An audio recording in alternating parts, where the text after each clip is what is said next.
Hello and welcome to the Ice Guys. This is the show that takes you into the world of the National Hockey League. Every game, every day, from a betting perspective. With pro sports handicappers, Ian Cameron, Alex B. Smith, and various guests from the world of hockey and sports betting. And now, here's your host, Ian Cameron.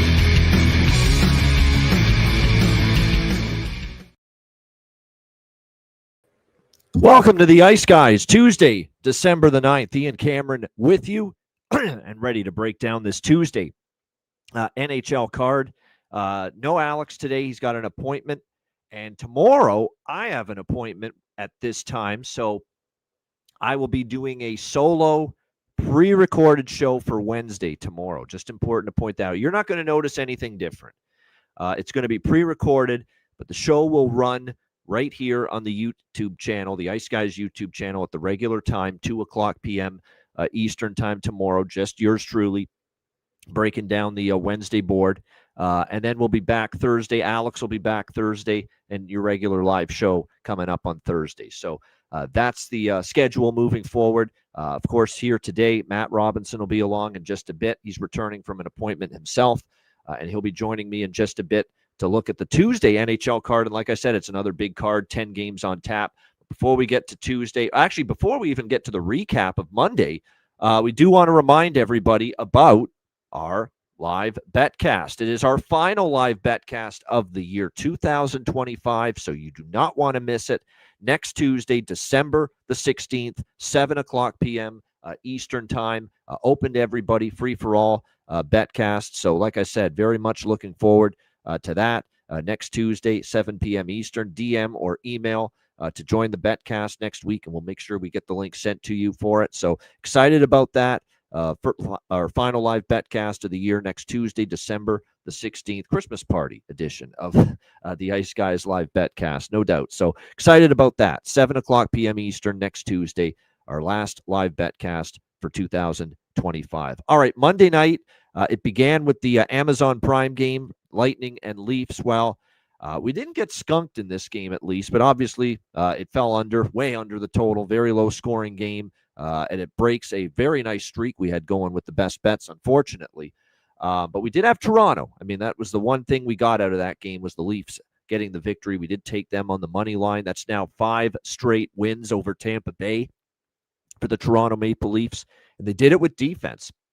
Did it with a really strong defensive effort, especially in the last 2 periods where I thought they really clamped down well. And we have to give a shout out to Dennis Hildeby, his first shutout in the NHL last night in that 2-0 win against Tampa Bay. And if you look back to when he took over for an injured Joseph Woll prior to the 3rd period in Carolina last week, Dennis Hildeby has now played 7 consecutive periods of hockey. The 3rd period against Carolina, the Montreal game, and last night against Tampa Bay. He's given up 1 goal in those 7 periods. He looks so much more confident, poised, square to the shooter, reading the angles, reading the play well, big in the net, using that big frame of his to really not give much net to the other players shooting the puck. I mean, it's been very, very impressive. There's a reason he got the Hildebeest nickname, and it was for his play over in Europe years ago in a playoff series, round, if I'm not mistaken. And he's looked so much better than he did in his previous stints in net for the Leafs and what we've seen from him these last 3 games. There's no question. So he looks a lot more confident in net, and he was terrific last night, helping the Leafs get a 2-0 shutout win over the Tampa Bay Lightning last night. So one of the rare times the series history overs do not come through for us in that game. The Buffalo Sabres, they have a track record of not coming through for their backers or their fans. And they did so once again last night. 7-4 loss to the Calgary Flames. And that just goes to show you where Buffalo, they get 4 goals. You think that could be enough to win the game, but no, they give up 7 last night to a Calgary team that's not exactly the 80s Oilers when it comes to offense. And still the Calgary Flames end up 7 goals in that game. It was a very, very rough go for Ukko-Pekka Luukkonen. He gets the hook. In comes Alex Lyon to finish the game. Dustin Wolf, he gave up 4 goals, and but still Calgary getting the victory there, 7-4. Just some atrocious defending, and to be honest with you, UPL was horrific in that game. And if you look at Ukko-Pekka Luukkonen, this guy has outstanding numbers that would rival, Ryan Miller and Dominic Hasek and some of the great Sabre goalies of the past at home. And he's been an absolute disaster on the road. There are some sharp home road splits that we are seeing right now with UPL for the Buffalo Sabres. He's actually not been bad at all, actually pretty solid at home, but he's been terrible on the road. And once again, another rough road outing for him as Calgary puts the boots to Buffalo there, 7-4. This next game was a thing of beauty. And for once, I'm not going to rip on the LA Kings, because for once they treated me well. And we'll give them credit for getting the job done. But this was a clean sweep of the board for me in this LA-Utah game. Hit every bet, which was great to see. The read on it was spot on. We said Utah coming off the 6-game road trip was going to be a difficult spot. These teams have been very poor in this spot all season long, these 6+ game road trips, and you return home for that first game. It has been a disaster, really, for those teams. And Utah, of course, they get behind early, 2-0 in the first period of that game.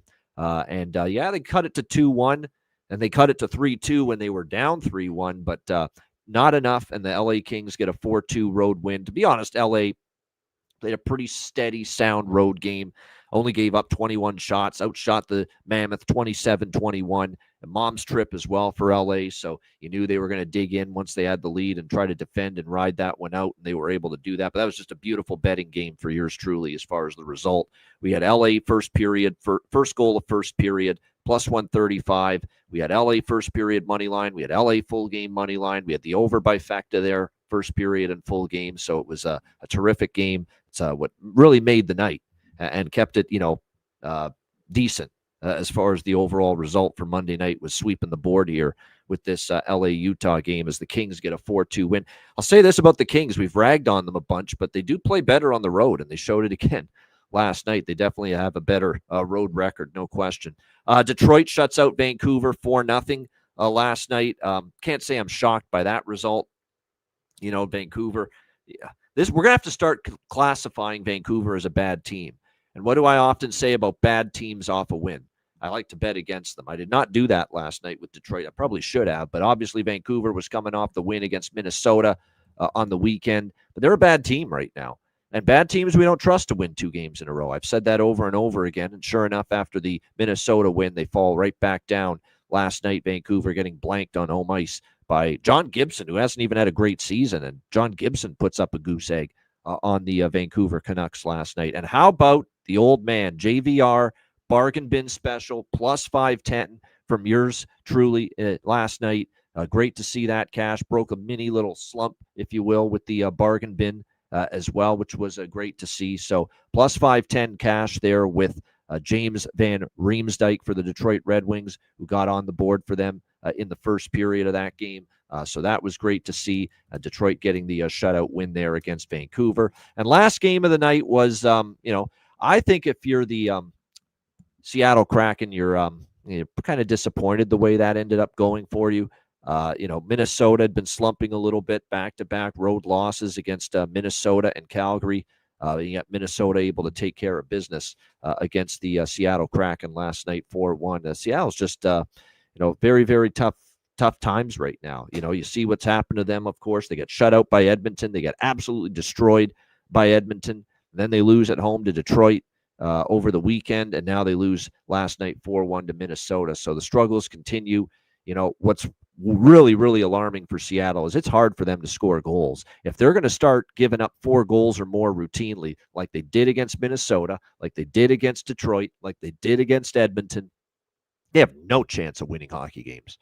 If they're going to have any chance, they have to defend. They've got to get good goaltending. Well, the defensive game has come apart, and Decord has really struggled of late. And the guy that started last night, you can't trust him, night in, night out, Philip Grubauer. So, yeah, there's problems right now with Seattle, and like I said, there's all kinds of issues. And if their defensive foundation is going to start crumbling, like I said, it's going to be very difficult for them to win games moving forward. As Jonathan alludes to, that's exactly why they have to defend, because their top scorers are like 141 and 152 in the NHL as far as scoring is concerned. So, yeah, problems right now with the Seattle Kraken, but good win for Minnesota to bounce back after obviously losing a couple there at the on this road trip, and at least they get back on track on the road trip last night, beating the Seattle Kraken. All right, let's turn our attention. Oh, by the way, Perlo, we have to give him a shout out. He cashed a bargain bin special in that Detroit-Vancouver game too. He said Nate Danielson for Detroit plus 650, a guy that is an Edmonton, Alberta kid playing the Vancouver Canucks. That was his angle. Doesn't matter what the angle was. The bet cashed, and that's all that matters in the end. But like I said, it was a great call. So shout out to Perlo with that Nate Danielson for Detroit at plus 650 as he got on the board for the Red Wings against the Vancouver Canucks in that game yesterday. So he gets a bargain bin special winner as well from that same game. All right, let's now get into Tuesday. We're going to have Matt in a few minutes to help me out with the Tuesday card. But in the meantime, we'll get it going. We'll start with New Jersey and Ottawa. Ottawa minus 140, home favorites, 5.5 the total here in this game. These two teams, man, they're not in good form, either one of them. That being said, I think that Ottawa's in a little bit better shape right now than New Jersey. New Jersey's in just an absolute funk right now. Not only 5 straight losses, but the offense is completely evaporated. I mean, back-to-back shutout losses against Vegas and Dallas, and 1 goal only in that 4-1 loss to Boston over the weekend. They've scored 1 goal in their last 3 games, this New Jersey Devils team. So it's been a real struggle for them to find the back of the net. We'll see if they can maybe get things back on track here against Ottawa. Ottawa hasn't been in the greatest of form, though. Since Brady Tkachuk's back, since they got him back, their captain, they're 1-4 in the 5 games since he returned. They lose the first game he returned against St. Louis, 4-3. Lose 6-1 at Dallas. They do beat Montreal 5-2 on the road last week, and then they come back home to start this homestand here, and they lose back-to-back to the Rangers. The Rangers was a bad spot. We talked about that. We were all over the Rangers last week in that spot. But then lose 2-1 to the St. Louis Blues. A very, very disappointing result there for the Ottawa Senators, after, it was obviously a tough spot for the Senators against the Rangers, but a slumping Blues team coming in, and Ottawa ends up losing that game as well, 2-1. So real tough times. At this point, as far as the total in this game, I can't get to an over with New Jersey until I see them start to score again. It's really that simple. I mean, I'm not doing it, and I'm not the biggest Markstrom fan who's going to be in net for New Jersey, or Allmark, but Allmark's starting to play a little bit better, and New Jersey's just not scoring. And again, 3 straight unders for them. Ottawa here, 3 goals in the last 2 games. Their offense is kind of cooled. So, like I said, it's difficult to get to an over. And then you look at the 3 straight meetings head-to-head. Devils Senators have been unders. So this ain't an over on my card. I can tell you that. I lean Ottawa. I was hoping for a little bit better than minus 140, so I kept it a small pregame bet. Ottawa minus 135 is what I got. I think this has to be, Ottawa's opportunity to get back in the win column, because New Jersey's ripe for the picking right now. So a little small bet on Ottawa minus 135. I will sprinkle on the draw too, because it wouldn't be shocking if this game finds itself going to overtime. And I know Alex, who sent along his card, he is on the draw here in this Devils Senators game, plus 330. I think there's a chance we could see this game go beyond 60 as well. We got Matt Robinson in the house. Told you he'd be here in a few moments, and here he is. Check out his Beyond the Lines video, by the way, which he does every Tuesday for Wizard Sports Picks. Matt, good to see you, and perfect timing, because we're here with our first game on the board. What do you think here, New Jersey, Ottawa? Yeah, I do agree with you. This is kind of a tough spot. New Jersey was such an easy team to back with overs, especially at a 5.5 for a long time this season. But they just have not, been able to really prove anything. Back-to-back shutouts. I know they didn't get shut out in their last game, but they had the 2 straight shutouts, which you and I talked. It's like, I don't want to bet them on the over, but we had to with the system play, and then they failed to get to the over again in that one. So I don't know. If anything, I would maybe look at a first period over. I think they're both. I think New Jersey's 6-4 in the last 10, and Ottawa's 4-6. So nothing super exciting there either. But again, sometimes with these total 5.5 games, I feel like they get a goal or two in the first, and then they kind of slow down from there. So I don't know.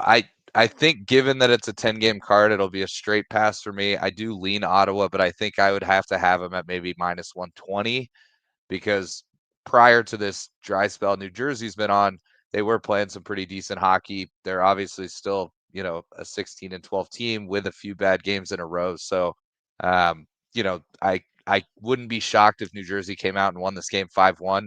It wouldn't blow my mind, but just given the current streak, I don't know that I see that happening. So this will probably be a pass game, but if anything, I would jump on a first period over in this one. All right, good stuff there. As far as I don't have a whole lot here as far as player props are concerned. Again, these are two offenses that are kind of stuck in neutral right now, so it's not like we're rushing to bet Devil props or Senator props right now with what we've seen from them of late. But there was, I think, hold on here one second. I think there was one on the Senators side I was interested in here for this particular game. But but it is like I said, Allmark and Markstrom as far as goaltending that we're going to see as far as starting goaltenders for this game. All right, here we go. For Ottawa here, the one that I was interested in. Oh, yeah, we're going back to the Nick Cousins on the top line. Well, that's it, with Stützle and Zetterlund. So Travis Green's given this a whirl once again. So like I said, don't forget, last time he was up there on that top line, he scored in multiple games for Ottawa when he was put in that spot. So like I said, Nick Cousins now back up, elevation up to the top unit again for the Ottawa Senators. Worth a shot here, in my opinion. Certainly getting that boost up the lineup. And you're getting, again, the price of around plus 900 at BetMGM. So at that price for a guy playing on the top line, certainly have to give that a look. All right, Tampa Bay, Montreal. We've got Montreal minus 120 home favorites, 6.5 the total in this game. Back-to-back shutout losses for the Tampa Bay Lightning. Now, the Islanders over the weekend. Last night's shutout loss that they were shut out by Toronto. It's somewhat shocking. When you watch the game, Toronto was very good defensively, and Hildeby was great. But when you get Nikita Kucherov and Braden Point, both of them back in your lineup, and you don't score, that is a little bit surprising when you look at it. But that being said, Tampa Bay has had chances. Tampa Bay had a ton of great looks in that game last night against Toronto. Puck just didn't go in. And let's be honest, Hildeby was phenomenal. Not good, great in net for the Toronto Maple Leafs last night. So, like I said, when we look at this spot here with Tampa Bay and Montreal, back-to-back shutout losses here for Tampa. Montreal, when you look at this team, they still give up a little bit too much. They are riding Jakub Dobeš again because of the fact that Montembeau's been dealing with a little bit of illness the last few days, so they are going to go back to Jakub Dobeš here in this game. St. Louis coming off a 4-3 loss at home to the St. Louis Blues.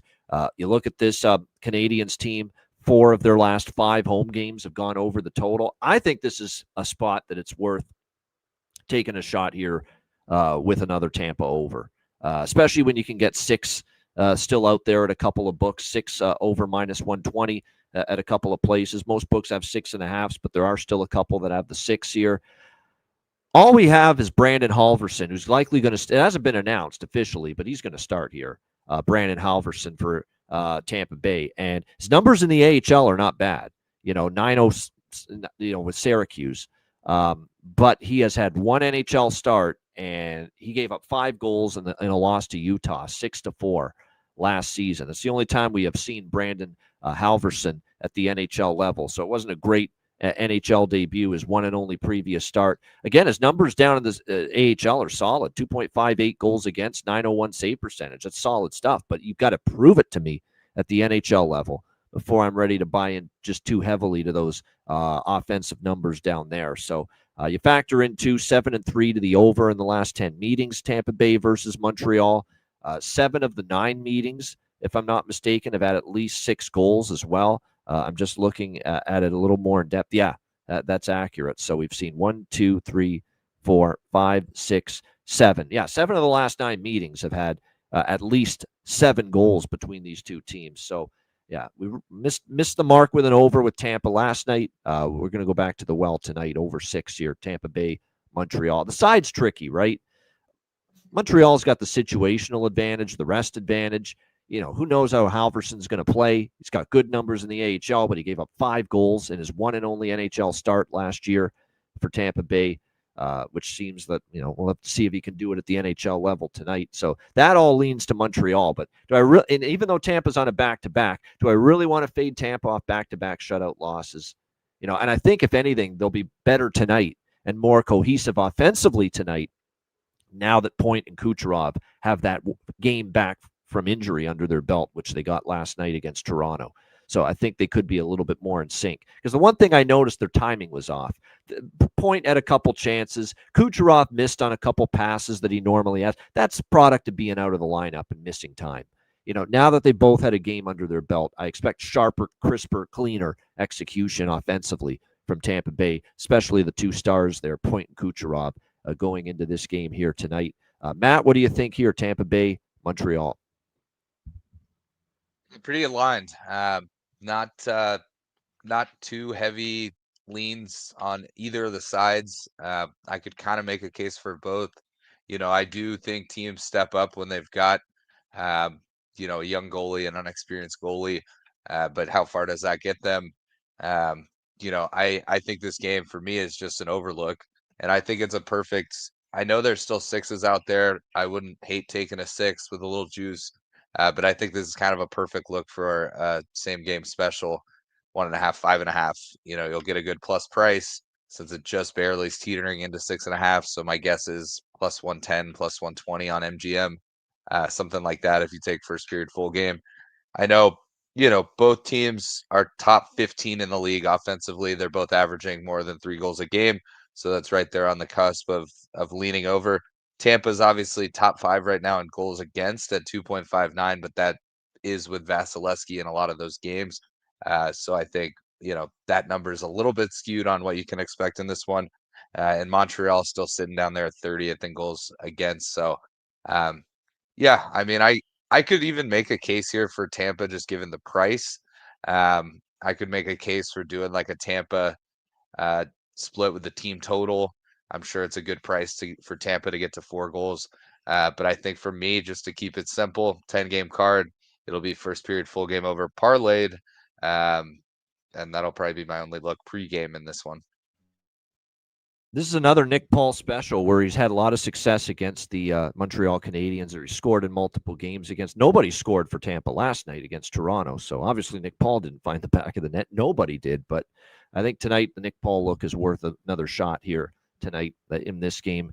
Also, by the way, we look at the both of these teams. Caulfield has got goals in 2 of 2 straight games entering tonight. Slavkovsky's kind of picked it up of late. Here's an interesting one.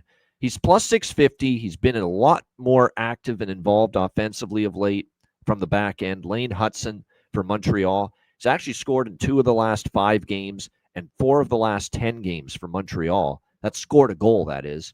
And he's plus 650 in and around that range to find the back of the net here tonight. So, at a price like that, to look at Lane Hudson with how aggressive he's been from the point of late for the Montreal Canadiens, not bad maybe to sprinkle a couple bucks on that one. All right, Vegas, New York Islanders. Vegas Golden Knights, New York Islanders. Vegas minus 140 road favorites, 5.5 the total. I'm going to keep this analysis brief. I think from a side perspective, it's pretty well priced. Vegas in revenge, lost at home to the Islanders earlier this season. Vegas playing pretty well on this road trip so far. New Jersey and the Rangers winning back-to-back. This will probably be a little bit more tougher, though, because right now I think you got to have the Islanders a little higher up than the Rangers. Rangers can't win at home, and the Devils stink right now, can't score. So this will be a little bit more challenging for Vegas, but I lean a little bit to them getting the win. But what I like here is the draw. I think there's a clear draw candidate in this game. You look at these 2 teams. They played an overtime game in Vegas earlier this season. That game went to overtime. You look at the Vegas Golden Knights. 2 of their last 3 games have gone past regulation as well. And in the series history, not only did the previous game in November between these teams in Vegas go to overtime, but 1-goal game in New York on the island with these 2 teams last year. You had a 1-goal game on the island with these 2 teams 2 years ago. Now, both of those games did not go to overtime, but they were that close to going to overtime. So this is a East versus West too. So very nice draw candidate here in my mind. And I know Alex has this draw on his card.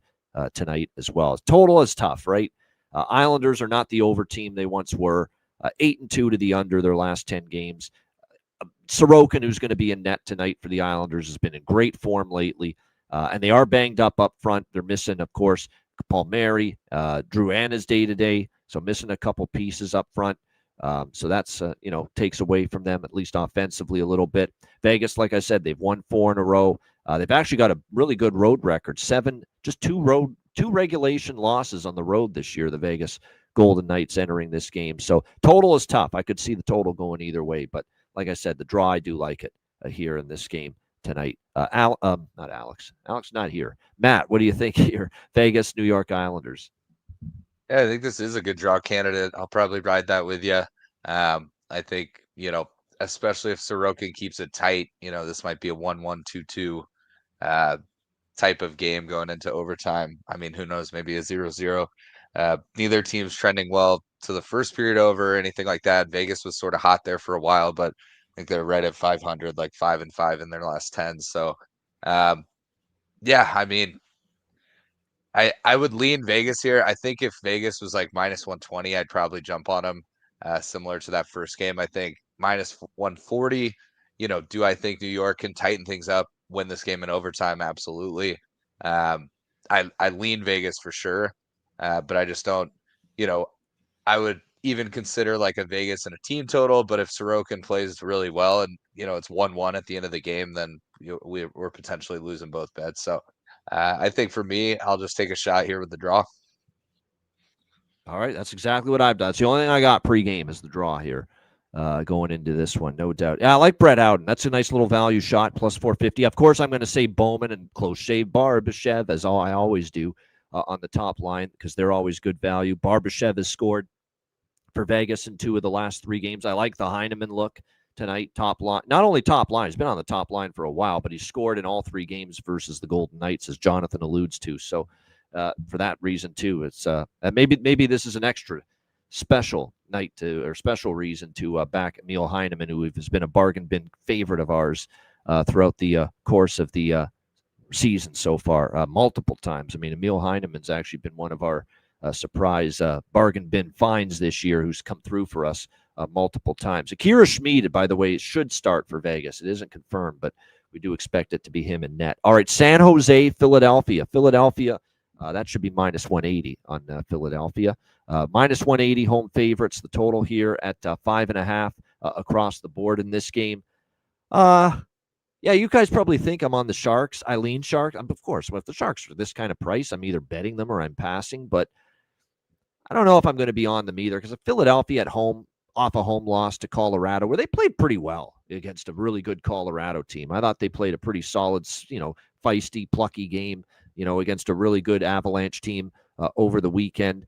Nedeljkovic is in, Perlo, and I was going to get to that. Yeah, surprising that Nedeljkovic is in, but it's because there's an illness for Yaroslav Askarov. So that is why Alex Nedeljkovic is in net. Now, Nedeljkovic is coming off a very good start. He hasn't had a great year, but he had a great outing against his former team, the Carolina Hurricanes, the last time we saw him, that 4-1 victory for the San Jose Sharks over the Carolina Hurricanes. Now, was that sign of Nedeljkovic finding his form again, or was that just a one-game bump because he played his old team? He's jazzed up to beat his old team, and he stepped up, and he goes back down and plays like Nedeljkovic for most of the year, which has been mediocre. So that's the question here in this game.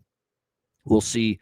Like I said, lean Sharks, but Philly in this spot, I could see them winning a little bit. And another thing, too, that bothers me for San Jose is they become one of these teams that off a loss, back them. Off a win, don't back them. They have not been great off a victory here, this San Jose team, in recent games. And we like San Jose. We like the strides they're making. We love the young core, Macklin and Will Smith and William Eklund and that great group. But they are, I'm just looking at it right now, 1, 2, 3, 5. They're 0-4 off a win. So stringing wins together has been a bit of a problem here for this San Jose team of late. So I don't love that coming off the high of beating Carolina. And you got Philly off a loss, and Philly off a loss has been good. 4-0 their last 4 tries off a loss. 3-0, I should say, their last 3 tries off a loss. So Sharks bad off a win, Philly good off a loss, and it's enough to keep me off the Sharks here in this spot. The bet I made pregame is first period over. I like that. San Jose has been a very, very strong first period over team. I think 9-2 or 10-2 in their last 11 or 12 games to the first period over. It's strong. I don't love the full game over because we saw with San Jose against Carolina, the game slowed down after that opening period. That could happen again here. I probably will because it's 5.5. Just sprinkle ever so slightly on the full game over, but I'd much prefer the first period over here with San Jose and Philadelphia. Matt, what do you think here? Sharks, Flyers. It's exactly the way I'm looking. I mentioned it in my Beyond the Lines episode. I love the first period over here. Both teams trending pretty well to it. You obviously mentioned San Jose 10-2 in their last 12, and then on the other side of the puck, I'm just trying to look down. Philly is 6-4 in their last 10, but both are also really high to first a goal in the first 10 minutes. Philly's 9-1 in their last 10. So factoring in, Philly's consistently scoring in the first 10, or at least giving one up in the first 10. San Jose is great to the first period over. I think it's a great look for that. I'm on the same page as you. I don't love the full game over, but at 5.5, I will take a small shot on it. On the off chance we get 3 in the first, we should be able to get 3 in the second and third combined. So I will take a shot there. I think I agree with you in the sense too that, a lot of times I'm probably taking San Jose, but just given the spot, past games for both these teams, probably going to stay off the sides here. I do have a prop in this game that I will mention a little bit later in the show. But as far as right now, first period over is one of my favorite plays on the card, and then full game over, I will sprinkle a little bit. Yeah, I only was looking at the short-term game log, but Jonathan says it's 0-8 for San Jose, their last 8 games off a win. So they have not won back-to-back in a very long time. It's been win-loss, win-loss, win-loss kind of thing lately. No question about that. There is a great prop that I like in this game. Jonathan using his player versus goaltender data with Noah Cates. I agree with that. I 100% love, and he's up on the top line now, and he scored in back-to-back games for San Jose entering this game. Colin Graff playing with Macklin and Will Smith. Back-to-back games with a goal, now on the top line with those two tremendous young talents, and confident now as well with the back-to-back games with a goal, and plus 470 out there for him to find the back of the net. So yeah, Colin Graff for San Jose on that top line's a great look here as far as prop. That's in the running for bargain bin special for me. I'm just going to say it right now. Colin Graff. There's another I've already mentioned that I'm thinking of for bargain bin as well. So there's already a couple of good candidates here for bargain bin special the night for later in the show. All right, next up we've got Anaheim and Pittsburgh. We've got Pittsburgh minus 120, home favorite, 6.5 the total here in this game with the Ducks and the Penguins. I think when you look at this matchup here, look, you're off 2 big monster wins at home. Washington, after getting blown out by Utah at home, you beat Washington 4-3. You crush Chicago. There's always that element. You go on the road and you get a little bit satisfied. I'm sorry, I can't not justify betting Anaheim at this price. They're better than Pittsburgh. They're just better than Pittsburgh. Plus 100. You want to back Pittsburgh with Shelov's in net? Shelov's been a mess. Shelov's, and I like Shelov's. I like Shelov's as a goaltender, but it's not working for him here in Pittsburgh. He has not played well. He's starting for the first time in a while. There's a reason Jari's been getting all the starts lately because Shelov's hasn't played well. Shelov's has a 3.85 goals against average this season, almost 4. Not good. He struggled. We loved what we saw from him at times in Vancouver. We loved him winning the AHL Calder Cup with Abbotsford last year. He was brilliant, but he's not in a good way right now for Pittsburgh. He's not in good form. He's lost 4 straight starts going into this game, 0-4. Shelov's in his last 4 starts. I know there's issues and questions and concerns with the other guy, Ville Husso, who's going to be in net for Anaheim, but I like what Ville Husso's done the last couple. He's played well in the last couple of starts as well. And not to mention, Pittsburgh's banged up as well, big time going into this game. Now Malkin's on IR. And this is not like last year or 2 years ago where Malkin's out and it induces yawns and, not much, reaction. Malkin's been playing great. He's kind of turned back the clock a bit this year for the Penguins. So missing Malkin is not good, for a team that, lately it's been a lot more challenging for them to try to score goals.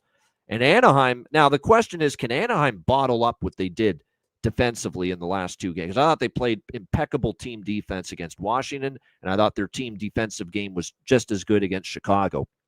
They did not give either team a whole lot, and if they take that defensive team effort on the road with them to go with obviously all the weaponry and firepower they have and that great power play of theirs, if they take that on the road with them, they're going to be a tough team to beat on this road trip. I just like this value. Can't pass it up. They've won 3 straight over Pittsburgh in the head-to-head. Give me Anaheim here, plus 100. I lean the over a little bit, but I like the way Anaheim's playing good team defense right now. So I'm going to sprinkle on the over, but I much prefer the side with Anaheim here, plus 100. What do you think here, Matt, with this one? Ducks, Penguins. Yeah, I was just looking. I definitely lean Anaheim here. I was gonna see. Yeah, I'm gonna split it up though. I'm gonna jump on Anaheim team total over 3.5 and Anaheim money line at plus 100. So 2+ bets on the rare off chance this ends up being a 5-4 Penguins overtime win or something crazy. You at least cash out the team total. But yeah, I mean they've been playing well. I know Pittsburgh has as well, but it just seems like a good value play for the Ducks here. Could Pittsburgh win this game at home? Absolutely. I saw the news about Malkin being out now week to week. They did get Dallas to overtime the other night, but I just think this looks to me like a Duck spot. If I was to play the total here, I'm thinking I would do a same game parlay and hope for 2 in the first, just to get a little better value because I'm in agreement. I think, if this was a 5.5, which it wouldn't be given these 2 teams, but if it was a 5.5 or even a 6, I think I would be a little heavier on it. I think 6.5 is a little juicy for me. So I think it's one of those spots I'll take a little bit on Ducks and team total.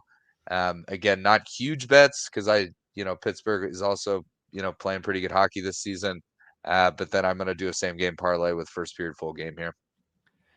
Yeah, people in the chat saying Chris Kreider's dominated Pittsburgh, owned Pittsburgh, big numbers against them. Of course, those are all Rangers Chris Kreider numbers from his Rangers days, but still worth noting, plus 210 for him if you like him to score a goal. Yeah, I think Tommy Novak's worth another look once again.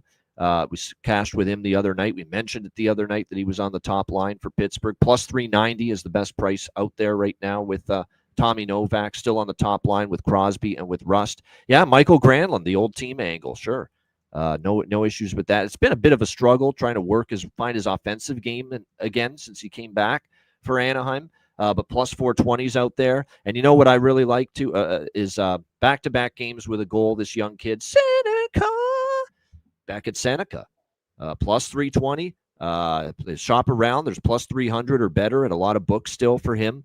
He scored in back-to-back games for the Anaheim Ducks entering this one tonight. So, like I said, Seneca, a 19-year-old kid with a 50-year-old voice. He has certainly done a nice job here for the Anaheim Ducks. So well that he's probably not going to be on Canada's World Junior team. Anaheim's not going to let him leave.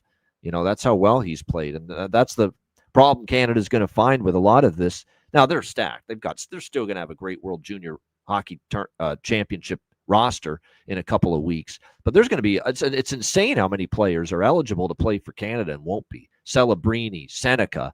I mean, there's just tons of them. There's no chance that the NHL team is going to let them leave and play for the World Juniors. So, I mean, it's just that's what you deal with at this time of year. Unfortunately, you love that because there's players that are eligible for the World Juniors and just not going to be playing for the World Juniors or for Canada or for any country because of how well that they're playing right now for their NHL team. All right, next up, we've got Columbus and Carolina. Carolina minus 200 home favorites, 6.5 the total in this game. This is the system plays back again, just like that.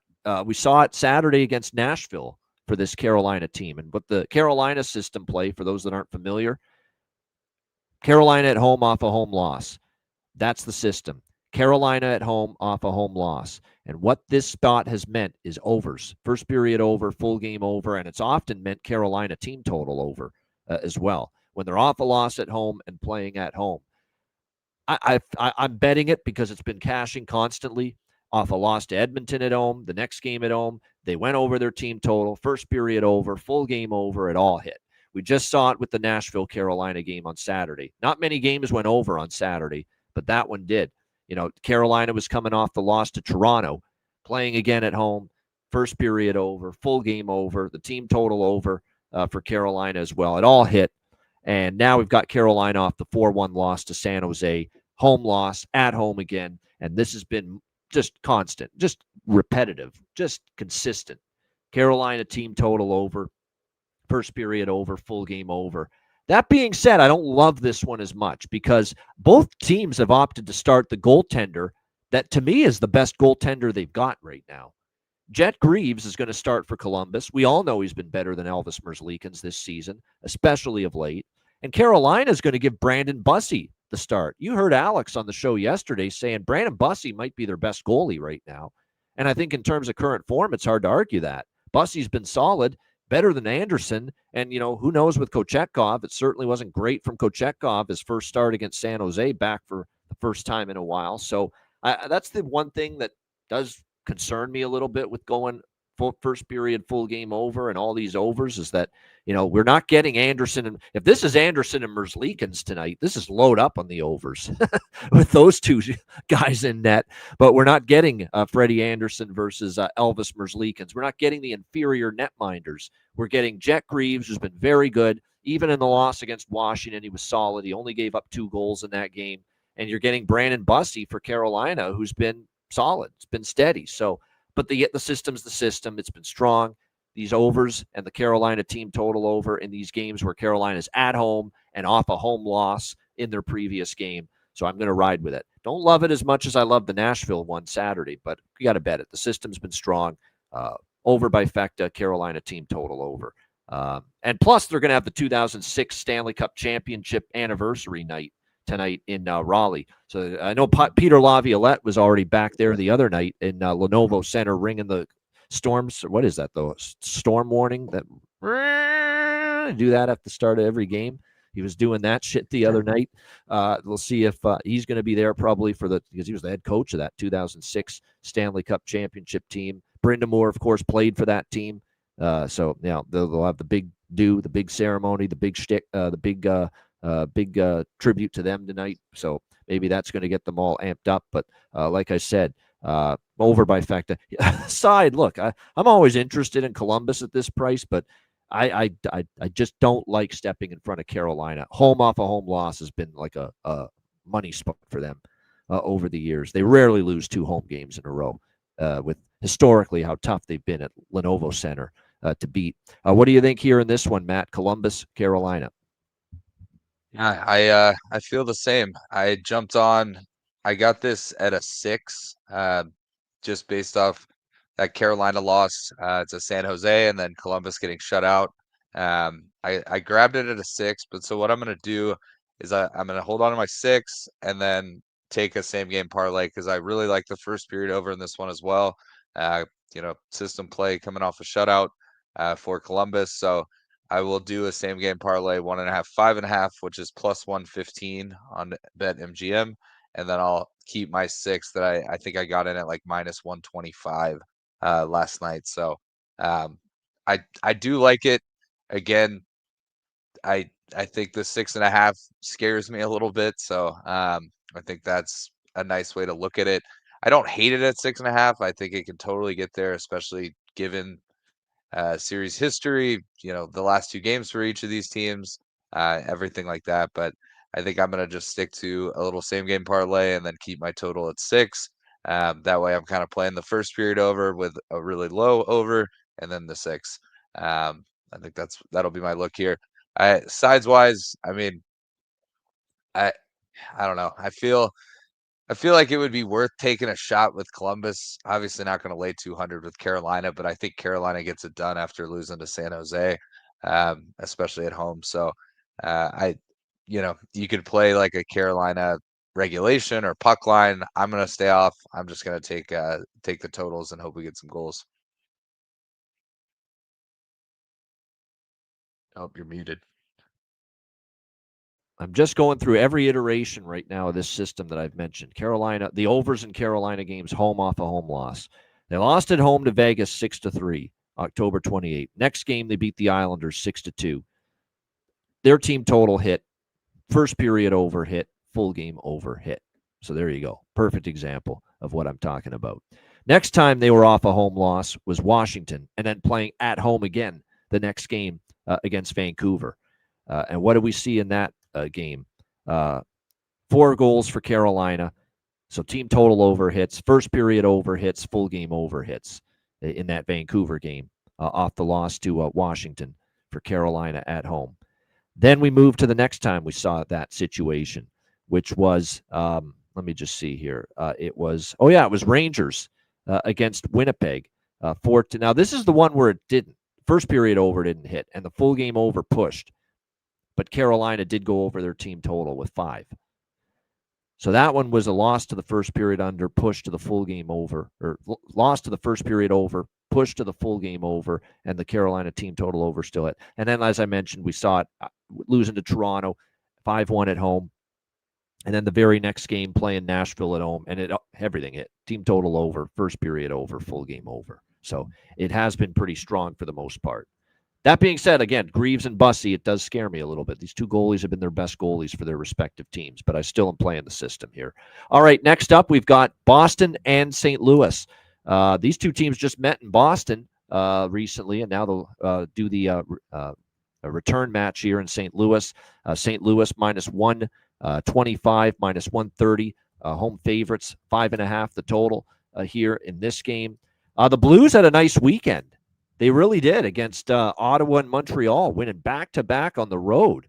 So well done by the St. Louis Blues, a team that's obviously had a rough season. They've been struggling quite a bit. We'll see if they can keep it rolling now here back at home after that mini little 3-game road trip.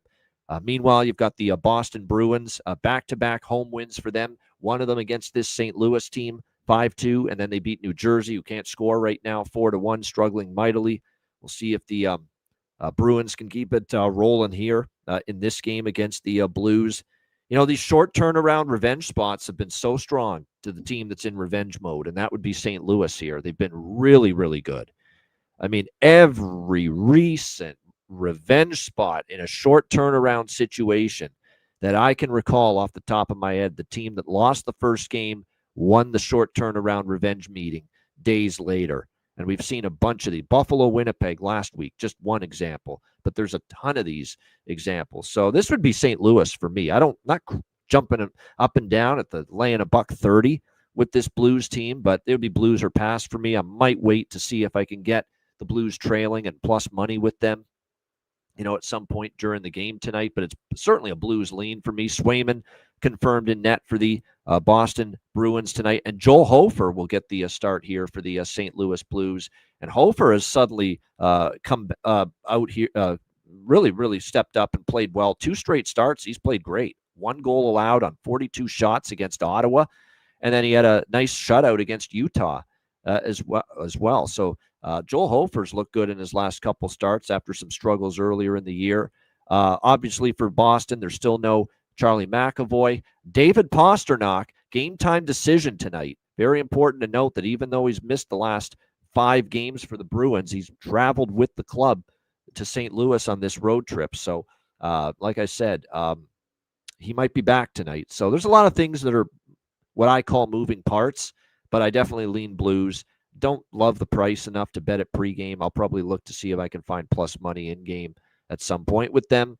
These short turnaround revenge spot. Like if it's a revenge spot, you know, when you're playing a team and you lost to them earlier in the year and you played them like 2 months ago, then it's not that big of a deal. But there's something about, and there's been a bunch of these games where it's the same 2 teams playing each other twice in a week or twice in 10 days, especially these East versus West matchups. And the team that lost the first game won the next one. It's happened a lot. Trust me, it's happened a lot. So that certainly points to St. Louis here. But like I said, the price isn't great. I will admit that. Matt, what do you think here? Boston, St. Louis. I'm actually on the first period and full game in this one. You know, I know the last game when they played just last week, it was 5-2. 4 of their last 6 have gotten to 6. not like an automatic lean or anything like that. I know Boston is 7-3 to first period overs in their last 10. I think St. Louis is like 5-5, somewhere around mid range. But I just think my kind of look was that that you'll get St. Louis wanting a little redemption, playing at home, and then you'll want Boston to also have a good start to kind of eliminate, St. Louis coming out with all the momentum after getting the win last week, or Boston getting the win last week. So I think both teams will shoot to score here early. All we need is 2 in the first, and then I think if we get 2 in the first, we have no problem getting to 6. So yeah, that'll be my only looks on this one. All right, good stuff. Prop wise, Geeky with 2 straight games with a goal. I'm going to stick to the. I think he's still up on the top line too for Boston. Yeah, Alex Steves. One more time, we'll give him another whirl here. Alex Steves still up on that top line for the Boston Bruins. For the St. Louis Blues, Jake Neighbors, Thomas, and Buchnevich are their top line right now. Holloway, we've talked about. Holloway is, like I said, streaky, but starting to really pick it up a little bit. He had a goal and 2 assists against Montreal. He's got 3 goals now in the last 8 games, so starting to step things up a little bit for St. Louis. All right, next up, Chicklets bounce for Morgan Geeky. I did notice he was one of their guests on the Chicklets show yesterday. All right, Dallas and Winnipeg. We've got Dallas minus 145, road favorites, 6 the total here in this game. Obviously, now, before you guys say, well, playoff revenge here for Winnipeg, slow your roll here. They already played back in October. So that technically was the first game following their playoff series. And Dallas beat Winnipeg 5-4 in that game very early in the season. It was one of the first games of the year that they played each other. Now the second meeting of this regular season. Winnipeg off a 6-2 loss to Edmonton back home here against the Dallas Stars. 7-9 on the road, 7-5. They actually still do have a winning home record, the Winnipeg Jets. We'll see if that helps them here. Dallas has been just, on a great run, 7-1 in their last 8 games, 8-2 in their last 10 games. We'll see if they can keep that train rolling here. They'll do it with Casey DeSmith in net tonight for the Dallas Stars, getting the nod here. Obviously back to Eric Comrie for the Winnipeg Jets, coming off a start where he got pulled against Edmonton. I think it was nuts for Arneal to start him on a back-to-back anyway. And, of course, he gave up the 4 goals in the opening period of that game against Edmonton.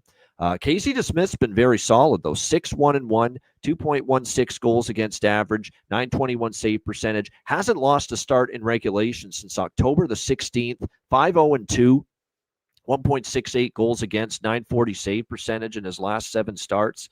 So, like I said, he's been well. I mean, it's not one of these deals where backup goalies invade that team with the backup goalie. No, DeSmith's played very well.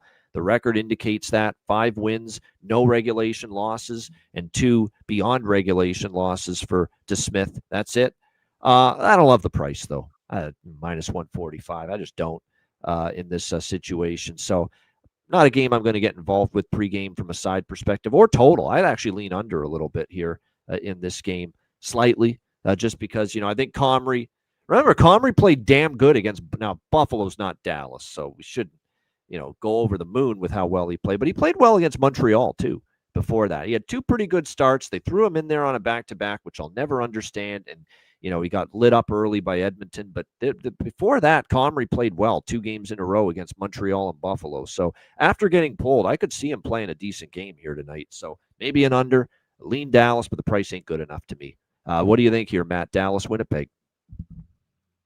Yeah, so this was actually one of the rare games that I did take Dallas, but I got in at minus 130 last night. I think, that was kind of about as high as I would have gone. I think anything more than that is a little too much juice. You could take a look at Stars regulation. It's plus 100.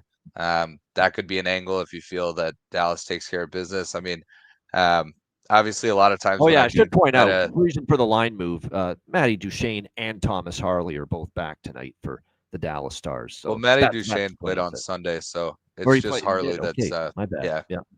Harley's back. That's right. He came back Duchene, Sunday. Yeah, but he did come back in sort of a lower role, playing lower minutes, kind of easing back into it. But it's looking like he potentially will be with Wyatt and Rantanen tonight, so his props are definitely live. I was just looking at, I see his goal prop at plus 380. It's not going to be my bargain bin, but it is something that I may take a shot with. You know, it's the same thing when Jamie Benn came back from the lung, started out with a game or two on a lower line, kind of getting back into rhythm.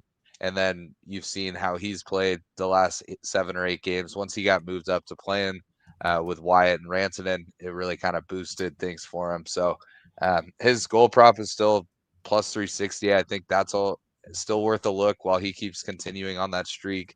Really, those top 2 lines, you've got Duchesne and Ben that are kind of the undervalued guys. So, a robo goal prop is like plus 115 right now because of the heater he's been on.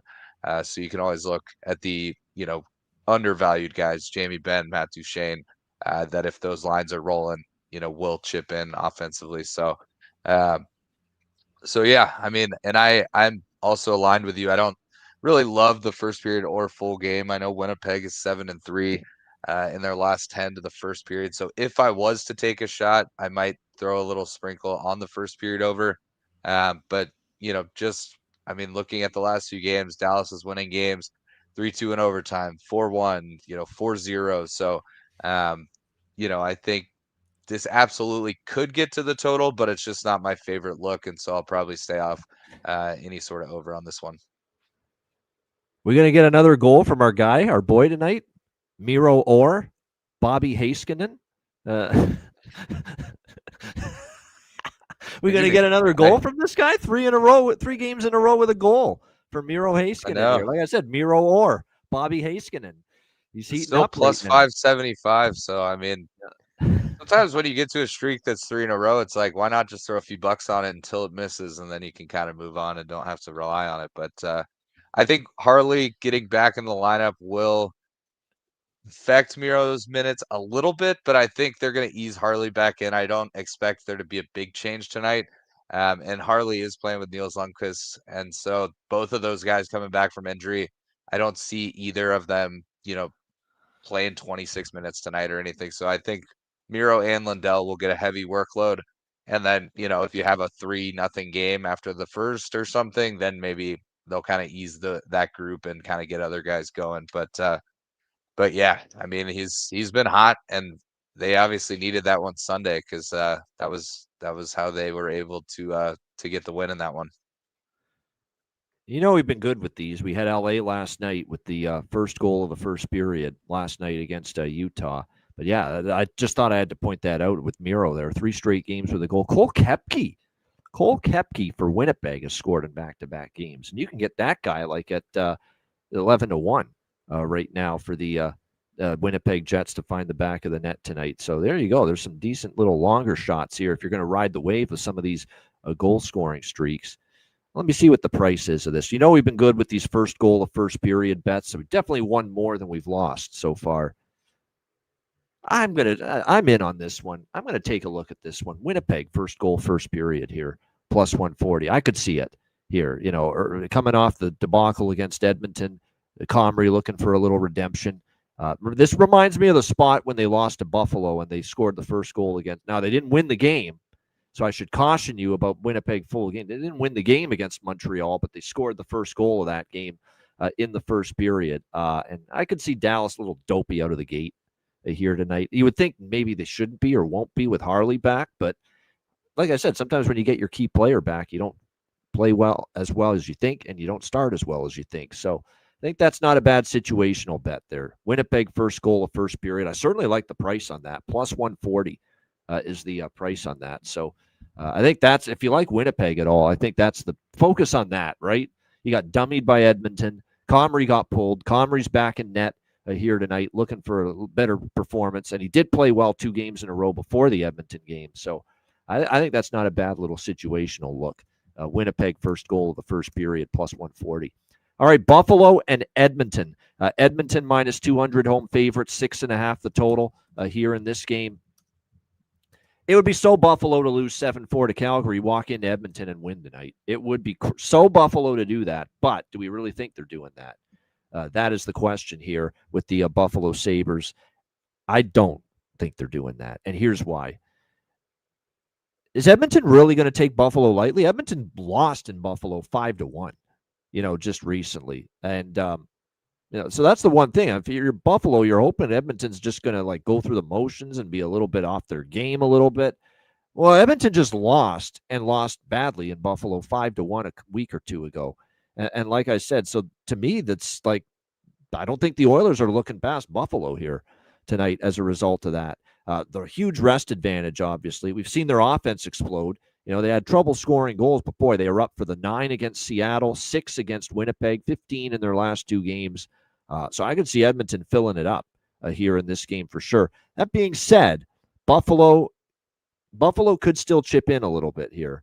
We'll see. Stuart Skinner is going to be in net for the Buffalo Sabres here tonight. It looks like Colton Ellis is going to get the start for the Buffalo Sabres here in this game, or is he? You never know with this Buffalo team. They got 3 freaking goalies up. UPL, Ellis, and Ellis Island, as I like to say, or it could be Alex Lyon. I'm seeing some sites seem to think it might be Alex Lyon. Well, I don't know if he's that much better. He's had a rough year too. I think Edmonton scores. Certainly, I think Edmonton team total over 3.5 is certainly better than laying the minus 200 with Edmonton. I like the full game over 6.5. One thing I went back and looked, because I know this has happened before. Buffalo beating Edmonton at home.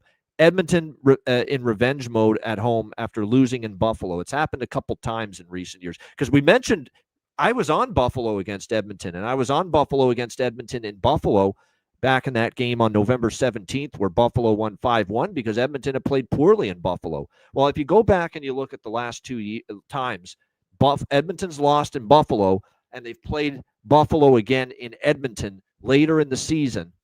It happened in 2021-22. They beat Buffalo 3-2. They played later in Edmonton later in the season, and Edmonton got their revenge, beating Buffalo 6-1. It happened a couple years ago where Buffalo beat Edmonton on March the 9th, 3-2 in a shootout. Buffalo beat Edmonton in Buffalo. They played in Edmonton just 12 days later, and you know what Edmonton did? They beat them 8-3 back home. So 8 goals in that game. So I like the full game over most because I think Buffalo will score. Buffalo will chip in. Buffalo is off that game last night. They're not going to roll over. I don't think so. They're not good. They're not a good hockey team. We know that, but I don't think they're going to roll over after losing 7-4 to Calgary. So I think they're going to chip in, but I don't know how they keep Edmonton off the scoreboard because Edmonton's heating up. Power play's getting going. Edmonton is not going to, in my opinion, shouldn't take Buffalo for granted after losing 5-1 in Buffalo just a few weeks ago. So I think it's over 6.5, and I'll get in on a little bit of an Edmonton team total over 3.5 here as well. What do you think here in this one, Matt, with Buffalo Edmonton? I'm actually exactly in line with you. One of my favorite plays of the day is Edmonton team total over 3.5. I got in at plus 125 yesterday on that. I do like the over as well. I just think this is, you mentioned it, Edmonton 15 goals in the last 2 games. Asking them to get 4 against a Buffalo team that's on a back-to-back does not seem like a tall task. But I do think Buffalo, they are a team that can put up a couple goals. So I think the over is a great look. I would definitely look at a first period over. What I might do is take the full game over at 6.5, and then my first period bet do 1.5, 5.5 to get better value, so that I've got really a first period look. But then I'd obviously need it to get to 6. But then I've got the over 6.5 as well. And then I'm going to take a shot with a Josh Stone anytime assist prop plus 200 tonight. He's got 4 assists in his last 4 games. He's playing with Josh Norris. So, he's getting a lot of opportunities there. Josh Norris has been on quite a little run since getting back from injury. And then, Donor is out there with Norris on that first power play unit. I just think there's a lot of opportunity for him to chip in. I hate doing an assist prop and not taking a goal prop on the off chance he scores 2 goals. And I'm just like, well, that was dumb. So I will be on his goal prop as well, which you can get at, let's see, which you can get at plus 375. So it's still a great look, given that Norris has had a lot of assists in this run of points. So give me Josh Jones goal prop and assist prop. I think those are both worth the look, but I think Edmonton kind of runs away with this one. I could make an argument for the puck line. I just, on the off chance it's 5-3 and then Buffalo scores with 20 seconds left and the puck line misses. I don't want to be on that side of that. So Edmonton team total, full game over at 6.5 first period and full game over at 1.5, 5.5, and then Josh Stone anytime assist and anytime goal. That'll be my 5 plays for this game. And Jason Zucker is out for Buffalo, so that's in addition to Yuri Kulik and Justin Danforth being out for them. Michael Kesselring on the back end too, and that's unfortunate because he had shown some moments playing pretty well, but like I said, he'll be out on the blue line. So I believe who's going to draw in? Probably Connor Timmins is the guy that draws in to the blue line for the Buffalo Sabres, and he's a journeyman. Like he's been around the block, bunch of teams in the NHL. So we'll see how that plays out tonight. I applaud AM. I know his system. It's the scoring drought system, whatever he's calling it. He likes Buffalo a lot. Best bet on the board. I applaud his bravery. I do. The system's the system. That's the one thing. If the system is the system and it says bet something, bet it. It's hard for me to get off stuff I like as a system play. So if that's Buffalo tonight, hey, stick with it. All right, next up, we've got Colorado-Nashville, final game of this Tuesday card. We've got Colorado minus 200 road favorites, 6 the total here in this game. I don't have much here. I mean, here's the thing: Colorado, the road trip continues, but they've struggled at times here in Nashville. It's the weirdest thing. Actually, they did win in Nashville when they played here just a few weeks ago. They shut out Nashville 3-0. They caught Nashville coming off the Sweden games, the 2 back-to-back games in Stockholm against Pittsburgh. So it was a good spot for Colorado there. But before that, Nashville had won 4 straight games at home here against Colorado. So long-term, this has been not an easy place to win for the Colorado Avalanche. That being said, back-to-back road wins. Nashville off a 6-3 loss to Carolina. The last 2 times they've lost, they have bounced back and won Nashville. So they do have that going for you. I have no interest fading Colorado with a team like Nashville, but I'm also not interested in laying minus 200 on the road with Colorado against a team that's kind of been plucky and feisty against them at times. So, yeah, this is a pass. We don't have to bet every game. Pass for me here. Maybe a prop or two I'll give you in a minute. Matt, what do you think here? Colorado, Nashville. Yeah, just not really anything for me as well. I mean, you could make a case for Colorado's puck line. They should beat Nashville by multiple goals given how good they're playing. But, you've got a Central Division matchup, even though you've got Nashville sitting at the bottom. It's still a Central Division matchup. They're teams that see each other a lot. TNT angle, it will be one of the TNT games of the night. So and honestly, what's crazy is Colorado is, I want to say they're first in the NHL right now. Yeah, first in the NHL in goals for, and I don't like betting overs with them because they've been really good defensively. And Scott Wedgwood, the Wedgewall's back too for Colorado from his little injury stint. Yeah, and so I mean, this game could be 4-0 and Colorado gets the job done, but you're not even close to the over. I think if anything, you could maybe consider like a team total here with Colorado. I'm seeing like plus 130 at over 4, minus 120 at over 3.5. I think if anything, that would be my look on this game. I think because again, to your point, Nashville is kind of a pesky team when it comes to the Avs. If you're looking strictly at on paper, the Avs should score 6 goals in this game. So an over 3.5 is not crazy to think about. Nashville's 31st in the league as far as goals against average. But I think for me, it's a game I might watch, TNT national game. I might be out tonight watching this, but I just don't think there's anything for me pregame. We'll see. This could be a good look. If Nashville goes up 1 or 2-0 early, it may be a time to jump on the Avs, something like that. But pregame, I don't think there's anything here for me. All right, nothing wrong. Yeah, for me, the same. I mean, I don't have much at all pregame. That being said, prop-wise, Brock Nelson, Ross Colton, worth a look for me for Colorado from a value standpoint. Marty Necas is a game-time decision, by the way, dealing with an undisclosed ailment. So we'll see if he suits up, but game-time decision according to Bednar. On the Nashville side, even, there are a couple props I like on the Nashville side. Michael Bunting.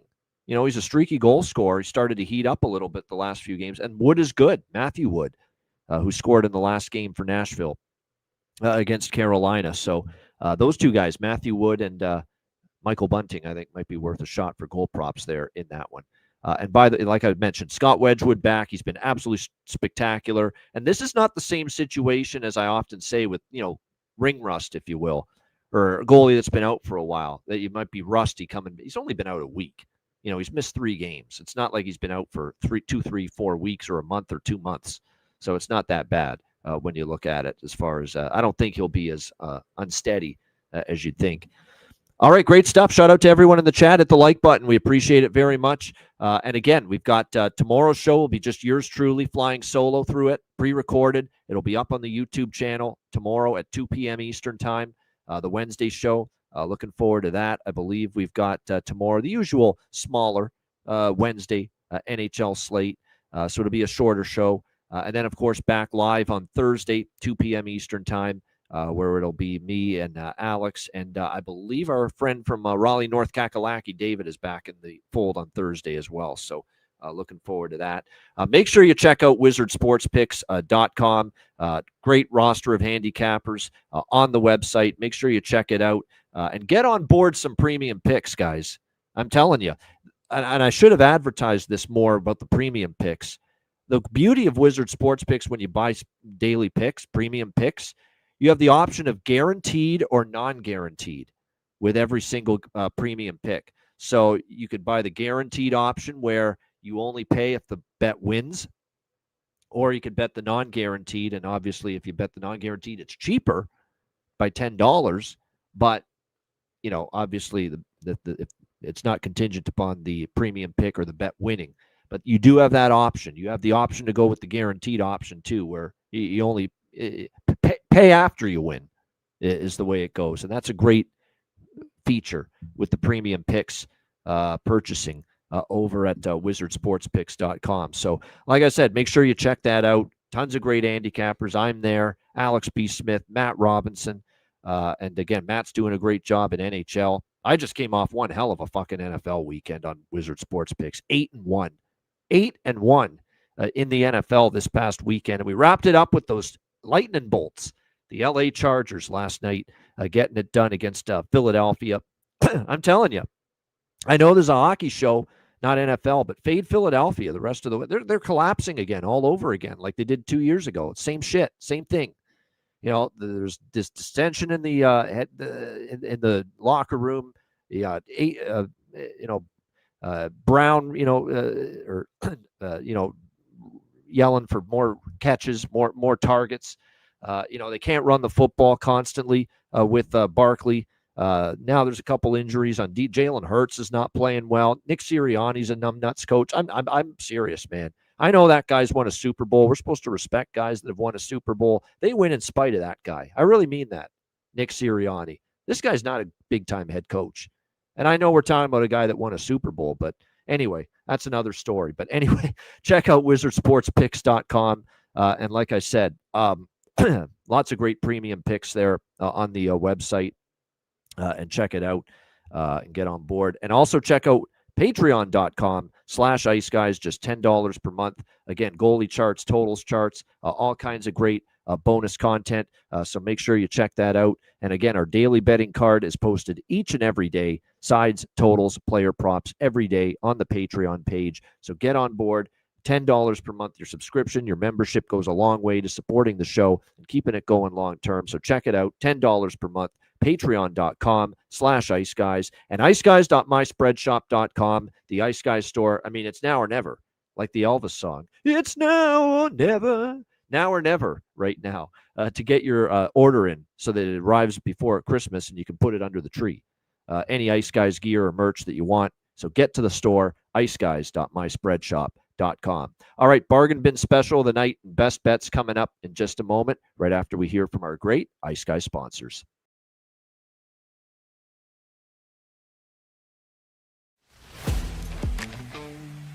Wizard Sports Picks, featuring the finest handicappers in the universe. Sharp insights, trusted picks, and relentless results. We strive to help you become consistent winners. This is Wizard Sports Picks.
where the kings and queens shop.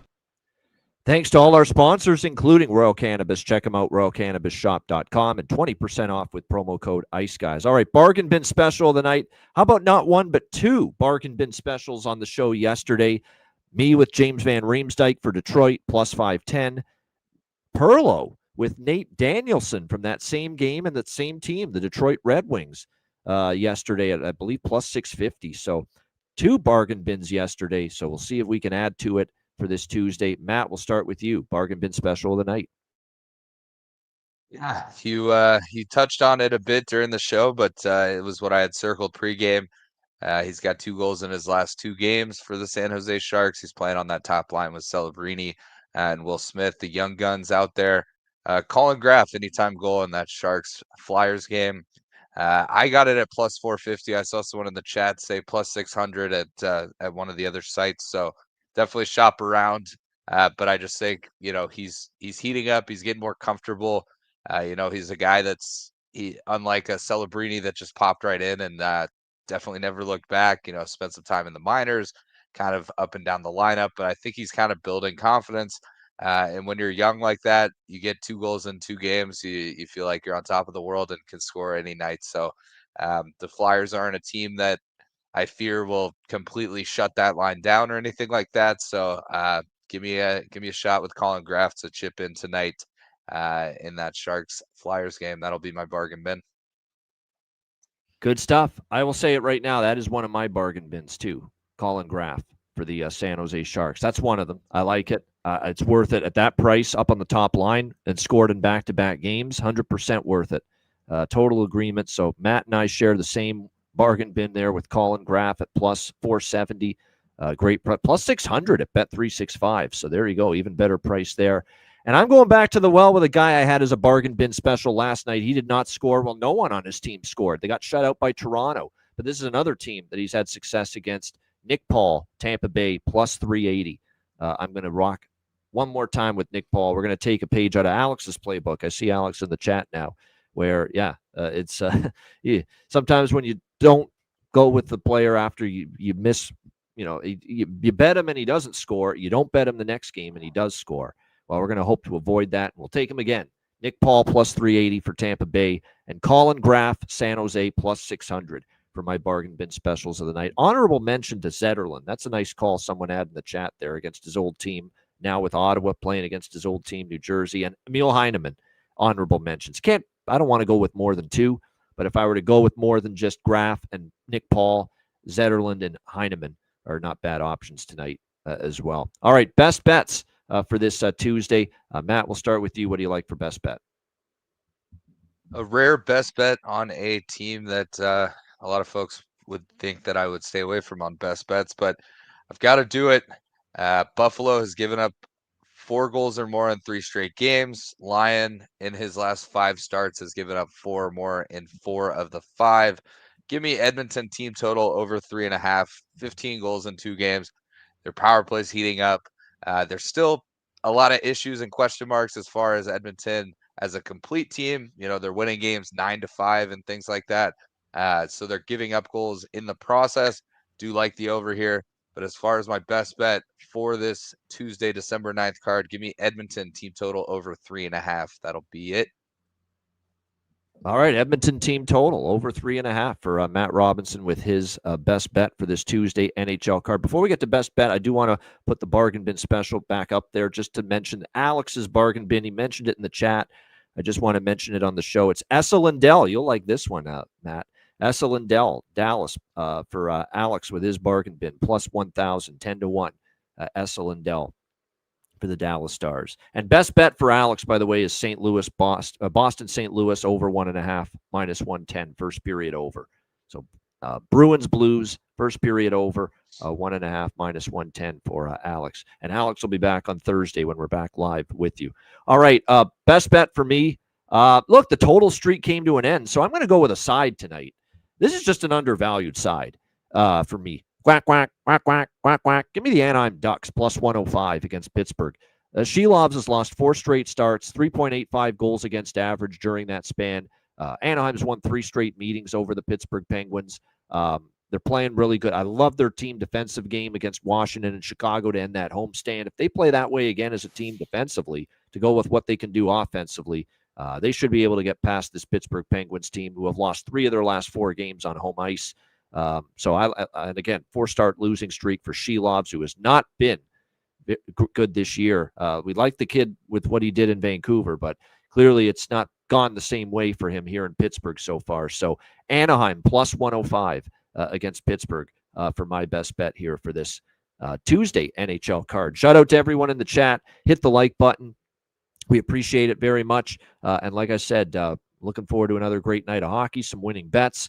Matt will be back on Friday later in the week. Looking forward to that. Alex will be back Thursday. And again, a pre-recorded solo show, a nice quick one tomorrow, and we'll get it posted on the channel by 2 p.m. tomorrow at the regular time. A reminder, the Ice Guys is live 7 days a week, Monday to Friday, 2 p.m. Eastern, Saturday, Sunday, noon Eastern. If you can't watch the show live, download the Ice Guys podcast in audio form on all major podcast platforms, Google Podcasts, Apple Podcasts, Spotify, Stitcher, iHeartRadio, Amazon Music, and more. Download the Ice Guys podcast when you can't watch the show live. For Matt Robinson, I'm Ian Cameron. Have a great Tuesday. Enjoy the games and good luck. And we will be back tomorrow on Wednesday, 2 p.m. Eastern for another edition of the Ice Guys.